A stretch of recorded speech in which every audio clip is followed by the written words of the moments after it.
Okay, the second part of the first lesson is writing rules for sequences. So when you're writing a rule, you want to find a pattern, whether it's a consistent value being added or subtracted, a constant ratio that you're multiplying by, or sometimes you're able to relate the rule to its end value.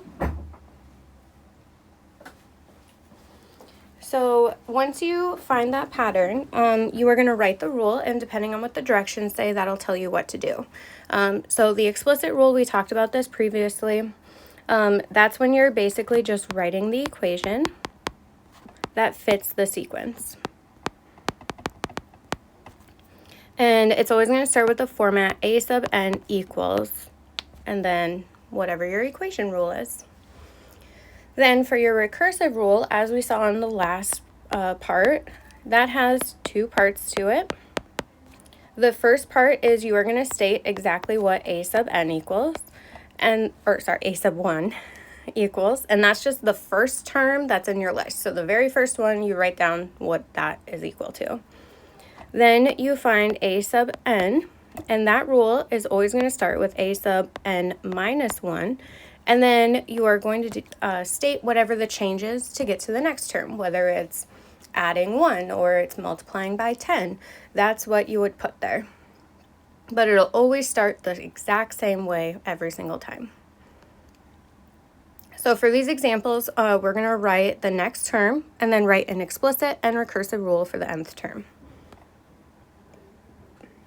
All right, so if I look at this first one, I have negative 1/3, 1/9, negative 1/27, and then positive 81. So I see that as I am moving on, I am multiplying the top part by a 1 and the bottom part by a 3. Every time, and that is working. But then it's also alternating between positive and negatives. So that means because the top's being multiplied by 1 and the bottom's being multiplied by 3, I am multiplying each of my terms by negative 1/3. So then if I take the 81 on the bottom times 3, that's going to give me 243 and a 1 on the top. And because it's alternating positive and negatives, this one should be a negative number. So that is my next term. Now I need to write an explicit and recursive rule for the nth term. So let's start with my explicit rule.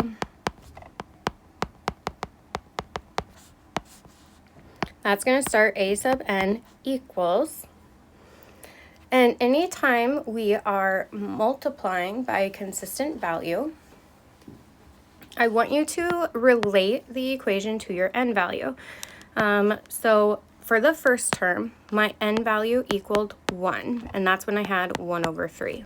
And then my second term, I had, negative, and then 1/9. And then my third term, I had negative 1/27. So we need to find a relationship between our n values and what we have.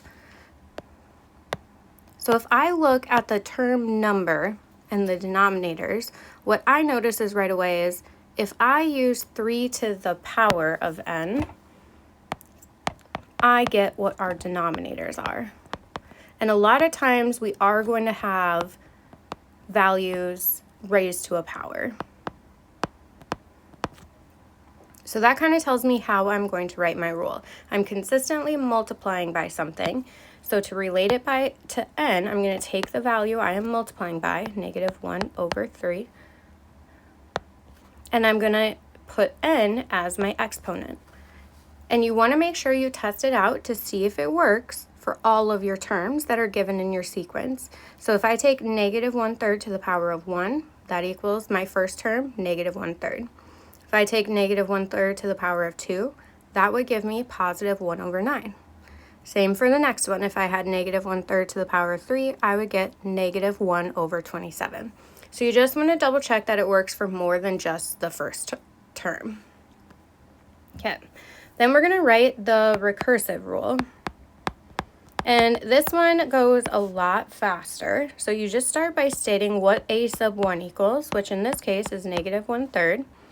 And then you start your rule the same way every single time. A sub n equals a sub n minus 1. And then we state what the change is to get to the next term. So we're taking the previous term and we are multiplying by negative 1/3. And those are my two rules for this sequence. All right, let's move on to our next one. So we have 4, 12, 36, and 108. So again, we have our n values. They always start with 1. N equals 1, 2, 3, and 4. And if I look, I'm not consistently adding value, but I am consistently multiplying by a 3. So if I relate this back to my previous rule, I know that when I multiplied by 1/3, I had 1/3 to the power of n.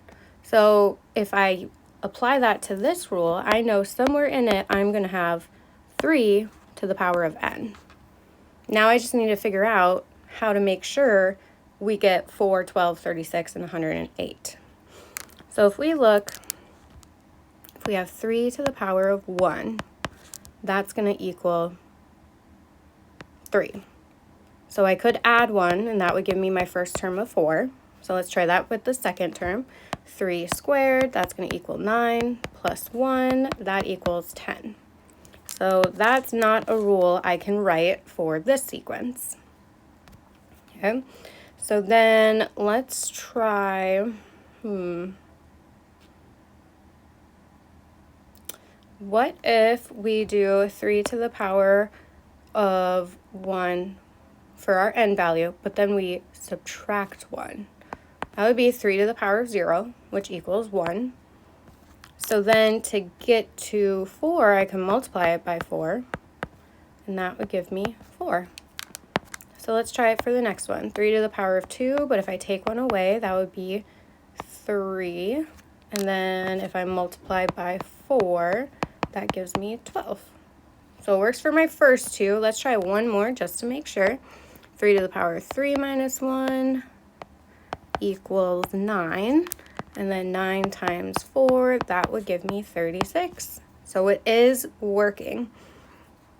So I need to take 1 away from my exponent, and then this is going to be multiplied by a 4.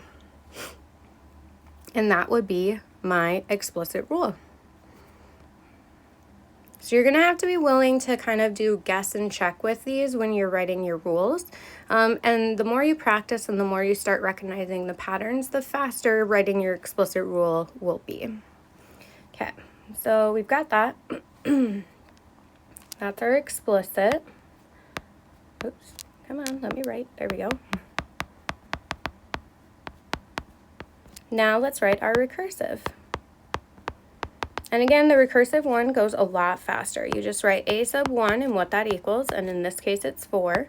And then a sub n equals a sub n minus 1. And then we state what is happening to get to the next term. And in this case, we're just multiplying by 3. And those are your two rules. Okay, now let's go to example C. Looking at this one, I'm not consistently multiplying by anything to get to the next term, but I do notice I am, however, adding 3 every time. And when we're adding a consistent amount every single time, that is very similar to our linear equations. So I think when I write my explicit rule,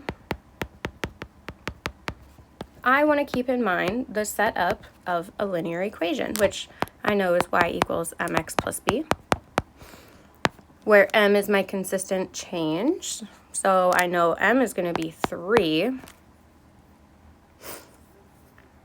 So what we're going to do is we're going to treat our n value as x. So we're going to pick one of these terms to help us write our equation. So I'm going to pick the first one since those numbers are the smallest. So we have the first term, and my n value, that's the one that's going up by 1 every single time, so that's going to be my x. And then the outcome, that's going to be my y. So I just need to figure out what my constant's going to be. And once I'm done solving, I get the constant to be -2. So that gives us an equation where we would have 3 times n, so the term number times 3, and then -2. And if we check if that works, 3 times 1 is 3, -2 equals 1. Then 3 times 2 is 6, -2 equals 4. That gives us our second term. And then 3 times 3 is 9, -2 equals 7. So this does work for our first few terms. So that means we are good to go on our explicit rule. So you can use previous knowledge to help write these current rules as well. Okay. Then we have our recursive rule. So again, we start with the first term, a sub 1 equals 1.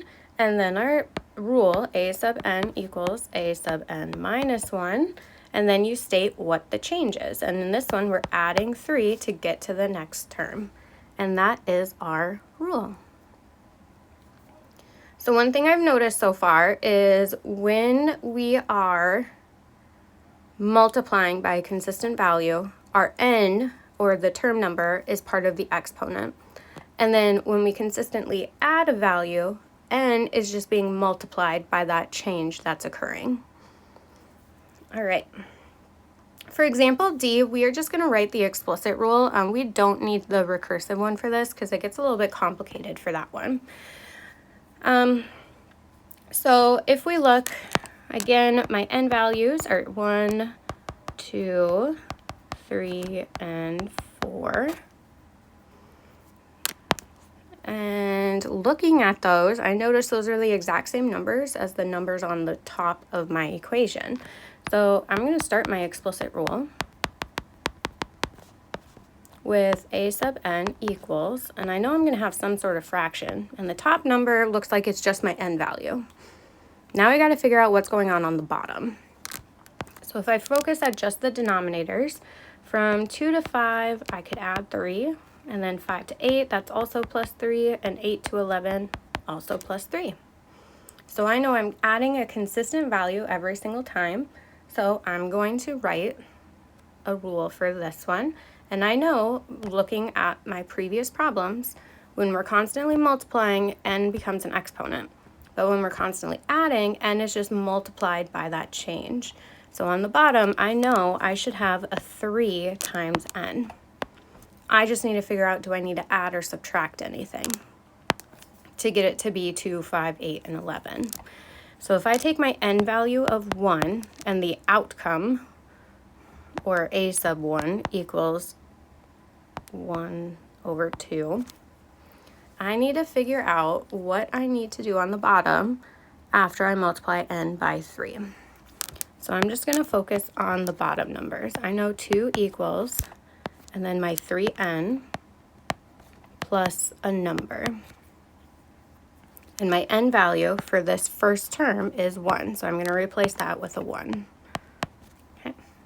Now I can solve, and we will get a -1 for my p-value. So I just need to subtract 1 on the bottom.